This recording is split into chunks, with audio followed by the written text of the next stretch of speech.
하나님이 유다의 현실을 어떻게 보고 계시는가? 1장 21절에 보면 신실하던 성읍이 창기가 되었고 정의와 공의로 충만하던 성읍의 살인자들 뿐이다 라고 이야기해요.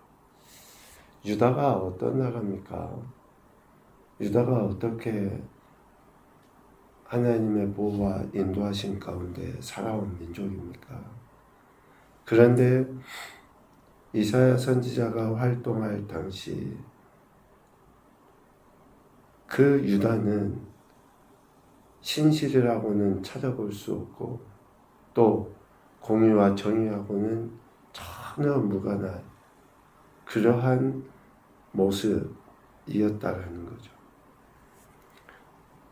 그래서 하나님은 그들을 향해 진노의 막대기, 분노의 몽둥이를 들어서 그들을 판단하시는 거예요.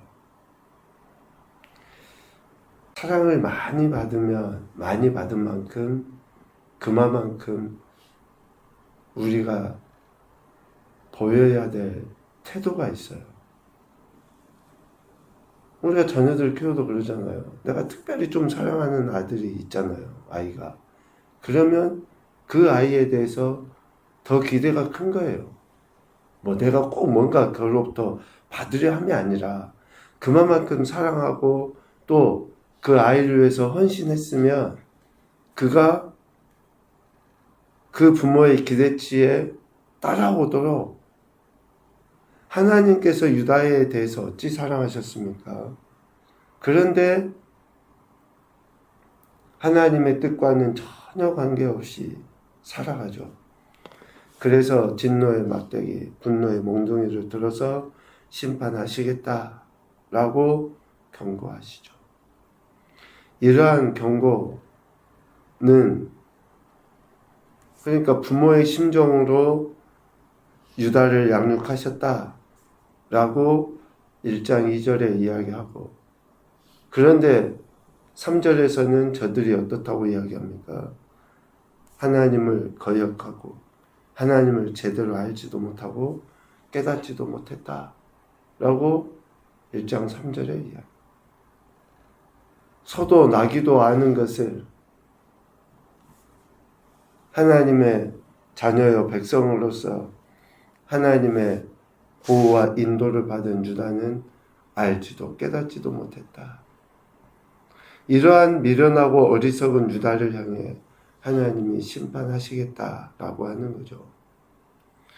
그런데 하나님은 그 심판하시겠다. 아니요, 심판하시면서도 어떻습니까? 그 가운데 남은 자, 피난한 자, 그들을 또 돌보시는 거예요. 그러니까 저들에 대한 사랑이 얼마나 크고 극진하며 우리 인간의 사랑과는 비교조차 할 수 없는지를 알 수 있어요. 우리 인간들이 사랑한다고 이야기하지만 얼마나 이기적이며 또 자신의 감정적인 충동적인 사랑을 하는지 우리가 알잖아요. 그런데 하나님의 사랑은 그 심판 가운데서도 남은 자들, 피난한 자들을 저들이 오직 거룩하신 하나님을 진실로 의지할 수 있도록 진실로 하나님만 바라볼 수 있도록 도구로 사용했던 그 앗술의 잔혹함을 하나님이 심판하실 것이다 라고 이야기해요. 그러니까 유다가 기억해야 되는 것은 하나님이 우리를 심판하신다. 우리를 사랑한다고 하면서도 이렇게 징계하시네. 이것을 기억하는 게 아니에요. 하나님이 그렇게 사랑하신다고 하는 것에 대해 자신들을 징계하는 것, 그것이 다시금 하나님만을 의지하게 하시는 그 놀라운 사랑의 표현이라고 하는 것을 기억하는 거죠. 지금 당장 매 맞는 거 서러울 수 있죠. 지금 당장 문제 풀리지 않는 거 하나님 살아계셔 원망할 수도 있지만 그것이 아니라 그런 가운데서도 하나님이 나를 사랑하신다 하나님만 의지하도록 하신다라고 하는 것을 기억해야 한다라는 것이죠. 이렇게 잔혹한 아수르에 대해서 하나님이 심판하실 것을 약속하시고, 이 약속의 궁극적인 성취는 우리가 앞서 봤던 11장 1절이나 10절 말씀을 통해서 이새의 줄기에서 한 싹이 나서, 이렇게 하나님이 하신 약속의 말씀이 이루어질 것이다 라고 이야기해요. 이 약속이 궁극적으로 성취되는 날, 그날에 이사야 선지자를 비롯한 하나님의 택함 받은 남은 자들은 오늘 12장 1절에서 이야기하는 것처럼 내가 주께 감사하겠나이다. 진정으로 하나님께 그 날에 감사와 찬양과 영광을 올려드리는 인생이 되는 거죠. 하나님의 약속이 궁극적으로 성취되는 날, 그들은 하나님께 진정으로 감사하게 될 겁니다. 하나님께서 한때 노하셨으나 이제는 그 노가 풀렸을 뿐 아니라 위로까지 베풀어 주시기 때문에 그렇습니다. 구원받은 백성에게는 하나님의 진노조차도 감사의 이유가 돼야 되는 거죠. 왜? 하나님 사랑하시니까 징계하시는 거. 사랑하시니까 다시금 바른 길로 걸어가라고 하나님께서 하시는 거죠. 지난 수요일날 저녁에 우리 같이 이야기 나눴던 것처럼 어느 누가 하나님 말씀을 기준 삼고 전혀 흔들림 없이 살아갈 수 있습니까? 못 그래요. 다 갈리자 걸음을 걸어갈 수밖에 없는 것이 우리 인생입니다. 그런데 그 갈지자의 폭이 어떤 사람은 엄청 커요. 그런데 또 다른 사람은 좀 폭이 좁아요. 조금만 문제 생겨도 그 폭이 커가지고 이리 휘청 저리 휘청. 그런데 예수님 믿는 사람들은 하나님 말씀을 기준으로 하다 보면 때로는 조금 흔들리기도 하지만 다시 곧바로 주님을 향해서 그렇게 걸어가는 것이 우리 그리스도인, 예수님 믿는 사람, 구원받은 사람 아니겠습니까? 그러니까 어떠한 상황에 특별히 하나님의 진노조차도 원망이나 불평이 아니라 감사의 조건과 이유로 삼는 거예요. 왜 그렇습니까? 하나님의 진노는 사랑하는 자식의 잘못을 고치기 위한 훈계의 방편이기 때문에 그래요. 우리를 백성으로 삼으실 뿐만 아니라 자녀로 삼으셔서 우리를 양육하시잖아요. 그러니까 자녀인 우리의 잘못을 고치기 위한 훈계의 방편이기 때문에 하나님의 진노조차도 우리는 감사의 조건으로 삼아야 되는 거고, 또 하나님의 진노는 잠깐이고 그의 은총은 영원토록 지속되기 때문에 그조차도 우리는 감사하며 살아가는 거예요. 지금 당하는 이 시간이, 어려움이 또 하나님의 징계라고 여겨지는 것이 영원할 것 같이 우리는 생각하기 때문에 감사보다는 불평하기가 쉽지 않습니까? 그런데 지나온 날을 되돌아봐 보십시오. 하나님의 진노가 영원했다 그러면 우리가 지금 이렇게 살 수 있는지. 하나님이 우리를 향하신, 즉 택하신 자들을 향한 이러한 진노는 잠깐이에요, 잠깐. 그래서 우리가 다시 소망을 하나님께 두고 우리의 삶을 인도하시는 그 하나님 앞에 감사함으로 나가는 거죠. 이렇게 하나님께서 하신 약속이 성취되는 날, 성취되는 일이 바로 2절에서 이야기하는 구원입니다. 하나님은 나의 구원이시라. 그래서 구원은 죽어서 천국 가는 것을 뛰어넘어서 이 땅에서 내가 하나님의 자녀고 하나님의 백성으로 하나님의 인도하심에 감사하며 살아가는 것이 구원이에요. 구원을 죽어서만 가는 것으로 여기기 때문에 이 땅의 삶에서는 세상 사람들하고 눈꽃만큼도 다르지 않고 똑같은 행태를 보이면서 살아가면서 실질적인 구원의 은혜를 누리지도 못하고 그 구원의 강력한 힘을 제대로 발휘도 못하고 아무런 영향력이 없는 인생으로 살아가죠. 구원은 이렇게 하나님이 허락하신 삶의 여정 속에 때로는 징계도 때로는 은혜도 겸손하게 받아들이고 그 하나님이 우리에게 기대하신 바를 알고 살아가는 거예요.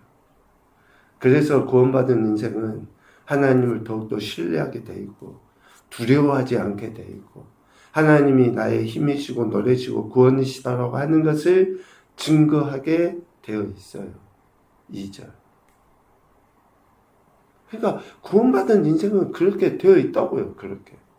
그러니까 우리가 구원에 대해서 확증 또 아니면 우리가 구원받았는지를 스스로 이렇게 진단해 볼 수 있는 것이 오늘 2절과 같이 내 안에 이러한 모습이 있는지 없는지를 통해서 구원을 우리 스스로 진단해 볼 수 있는 거예요.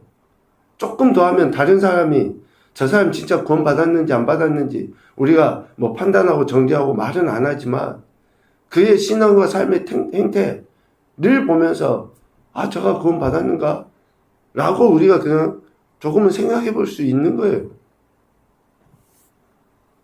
이렇게 하나님이 택하신 백성에 대해서 약속을 성취하심으로 즉 구원의 은혜를 베풀어 주심으로 우리는 그 은혜에 대한 삶을 이렇게 살아가게 되는 거죠.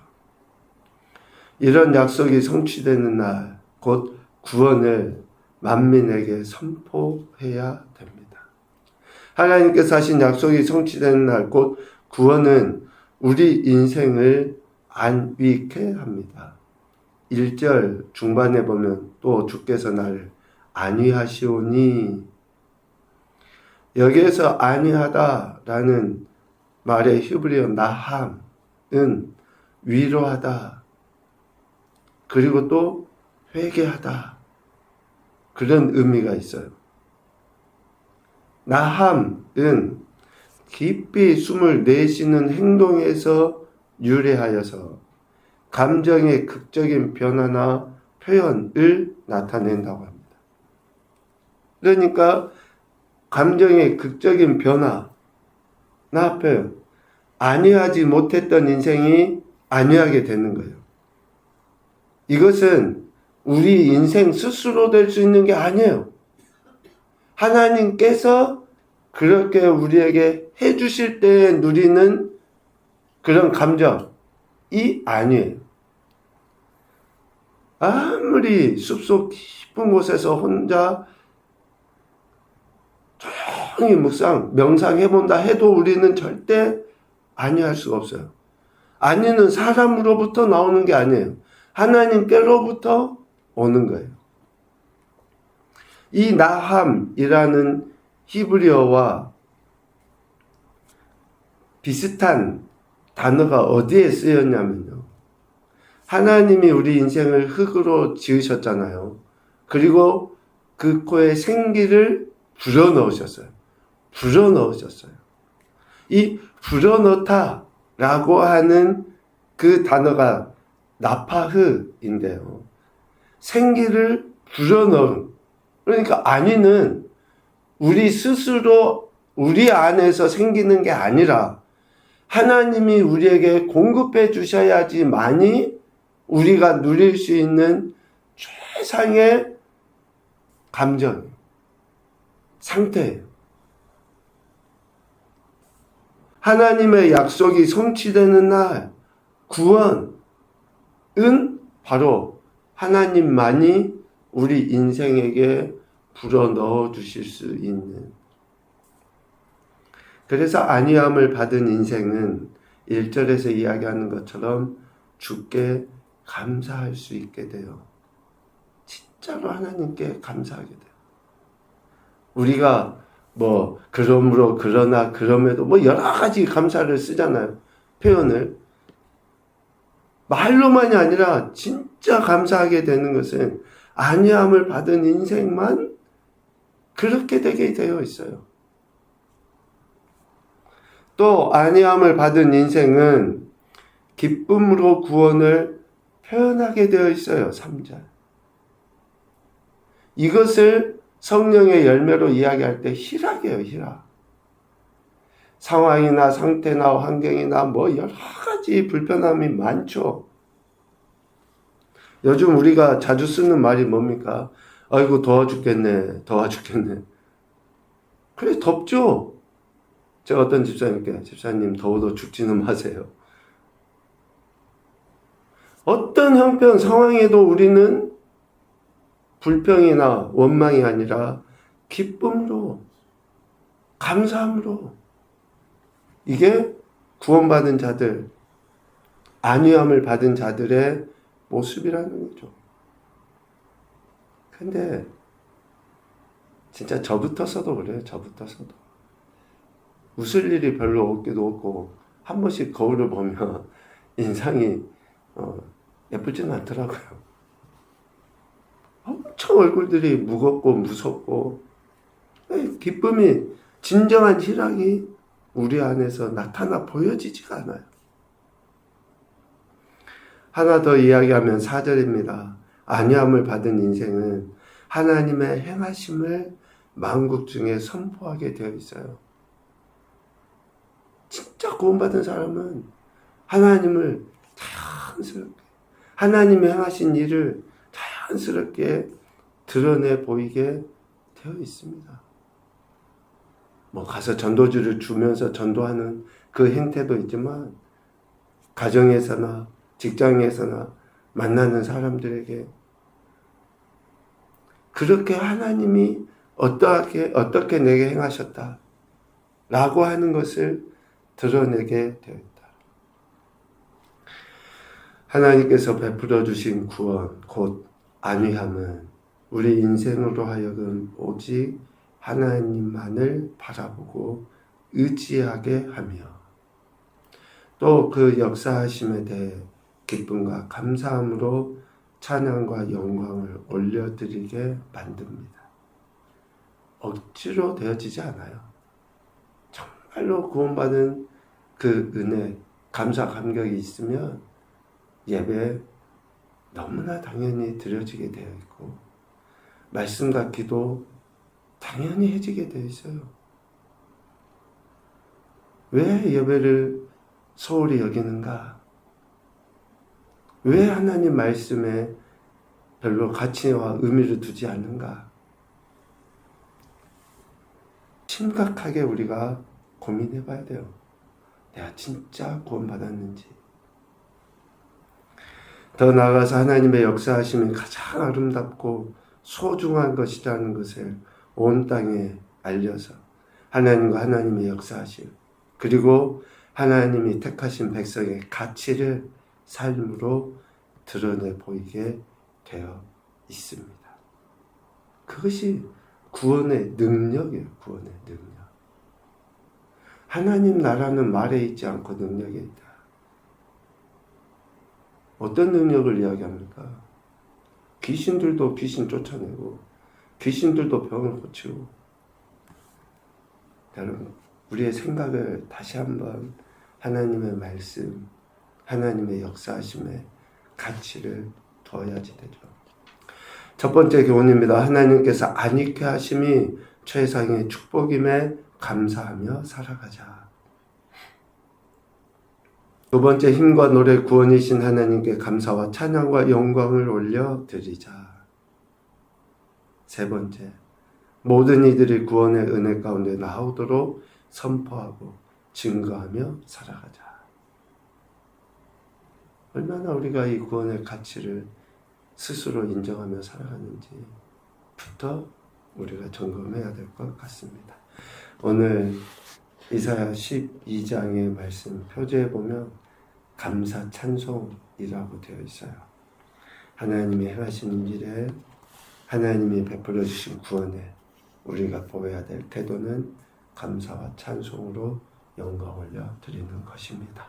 오늘 우리의 신앙과 삶의 시간 속에 오직 하나님의 역사하심에 대한 감사와 찬양으로 영광 올려드리시는 귀한 한 날 되시기를 주님의 이름으로 축복합니다.